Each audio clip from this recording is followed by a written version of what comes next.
گوادر شہر کئی برس قبل عمان کا حصہ رہا تھا، لیکن پھر یہ پاکستان کا حصہ بن گیا۔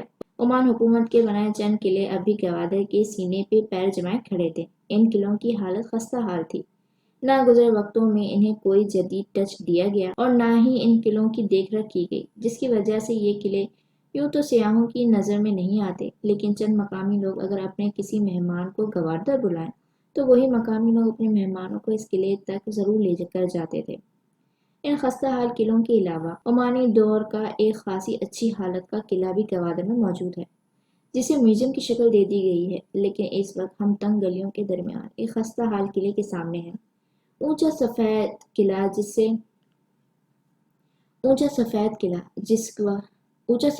جسے وقت کی گرد اور دیکھ رکھ نہ ہونے کی وجہ نے مٹیالہ کر دیا تھا۔ یہ قلعہ خستہ حالی کی مثال نظر آتا تھا۔ سفید رنگ اب ختم ہو رہا تھا، شان و شوکت اب نہیں رہی تھی۔ 150 سال پرانا قلعہ اب اپنی اختتامی ایام گزار رہا تھا۔ یار مہدی، یہ کیسی جگہ ہے؟ کچھ خاص نہیں یہاں؟ صاف ستھری رنگت اور سٹیپس میں کٹے ہوئے بالوں والی اقرا نے اس قلعے کو ناپسندیدگی سے دیکھا تھا۔ چند سالوں میں گوادر کی شکل بالکل بدل جائے گی۔ نئے پروجیکٹس، حکومت کی نئی حکمت عملی ان قدیم آثاروں کو دفنا دے گی۔ میں اس سے پہلے یہاں قدم رکھنا چاہتا ہوں۔ جدید ٹچ اس قلعے کو فیک بنا دے گا اور مجھے یہ نیچرل چاہیے۔ وہ قلعے کی اونچائی کو دیکھتے ہوئے گویا خود سے کہہ رہا ہو۔ حکومت کے پاس ان کھنڈروں پہ ضائع کرنے کے لیے وقت اور پیسہ نہیں ہے۔ عقب میں کھڑی زینیا حاکم خود کو باس نہیں رکھ پائی تھی۔ ہاں، اگلے چند سالوں میں گوادر کا ایک نیا چہرہ ہوگا، لیکن مجھ سے لکھوا کر رکھیں، یہ کھنڈر اگلے 100 سال بھی اسی طرح رہیں گے انشاءاللہ۔ وہ بھی اونچے قلعے کو ہی دیکھ رہی تھی۔ مہدی اور باقی لوگوں نے اسے مڑتا دیکھا تھا۔ باقی سب نے تائید کی، جبکہ سب آنکھوں میں ناپسندیدگی تھی۔ تم ہر وقت اتنی نیگیٹو کیوں رہتی ہو؟ میں نیگیٹو نہیں، حقیقت پسند ہوں۔ آپ کچھ زیادہ ہی فینٹیسی میں رہتے ہیں۔ کم از کم فینٹیسی کسی کو ہرٹ نہیں کرتی، کسی کا دل نہیں توڑتی۔ حقیقت پسند ہونا اچھی بات ہے، لیکن اتنا بھی نہیں کہ کسی کو آپ کے لفظوں سے تکلیف ہو۔ وہ بھلا کہاں باز آتا؟ زینیا نے تلخی سے سر جھٹکا۔ اگر آپ اتنے نازک ہیں کہ کسی کے الفاظ آپ کا دل توڑ دیتے ہیں تو معذرت۔ آپ کو دنیا میں نہیں بلکہ میوزیم کے کسی حساس خانے میں رہنا چاہیے۔ دنیا حقیقت کا تھپڑ ہے۔ سہیلیاں تو جی لیں گے، ورنہ کیا تم دونوں لڑنا بند کرو گے؟ حسان کی آواز میں زینیا خاموش ہو گئی تھی۔ ایسا لگتا ہے جیسے 2 سال کے بچے ہو دونوں۔ مس زینیا، آپ مہدی کی تصاویریں لے لیں، ہم پدی زیر 20 جائیں گے۔ آپ دوبارہ ہمیں وہیں جوائن کیجیے گا، اوکے؟ وہ اس گروپ کا سب سے سمجھدار آدمی لگا تھا۔ زینیا نے سر ہلا دیا۔ جسٹ سینگ، وہ بڑبڑائی۔ اقرا، مہدی گروپ مینیجر اور زینیا یہیں رک گئے، باقی سب چلے گئے تھے۔ قلعے کا کوئی داخلی دروازہ سرے سے تھا ہی نہیں، بس ایک اونچی کھڑکی تھی جس سے گزر کر اندر جانا تھا۔ شاید کبھی کسی دور میں یہاں دروازہ رہا بھی ہو، جسے وقت کے دھول نے گر زدہ کر دیا ہو۔ تم تو اس کھڑکی کو فوراً پار کر لو گی، تمہارے اندر تو ڈبل سیل ڈالے گئے ہیں نا؟ قلعے کی طرف جاتے ہوئے مہدی نے ہلکی سرگوشی کی۔ میری فکر چھوڑ دیں، یہ قلعہ اور یہاں کے راستے میرے لیے مشکل نہیں۔ آپ اس کھڑکی کو پار کر لیں گے یا میوزیم سے کوئی حساس سواری منگواؤں؟ مہدی کا جی چاہا تھا اس لڑکی کو گوادر کے سمندر میں پھینک دے۔ یہ کھارا پانی سے مزید کڑوا کر دے گا۔ پی سی کی چھت سے نیچے پھینک دوں۔ اس نے ایک اور بار ترکیب لڑائی۔ قلعے کی کھڑکی کے آگے زینیا رک گئی تھی، شعلہ برستی نگاہوں سے اس مہدی کو دیکھا۔ مجھے قتل کرنے کے منصوبے بیکار ہیں، میں زینیا ہوں، لکڑ ہضم پتھر ہضم۔ آج اس پہر گوادر کے اس قلعے کے سامنے مہدی نے اعتراف کیا تھا کہ یہ لڑکی اس سیارے سے نہیں ہے۔ 10 منٹ بعد وہ تمام لوگ کھڑکی سے کود کر اندر آ گئے تھے۔ اندر اندھیرا تھا، گپ اندھیرا، بس دیواروں میں بنے چوکور سوراخوں سے آتی روشنی تھی جس نے اس قلعے کو دیکھنے کے قابل رکھا ہوا تھا۔ زمین مٹی سے اٹی پڑی تھی، پیروں میں گویا من بھر مٹی بھر گئی ہو۔ یہ کیسی جگہ ہے؟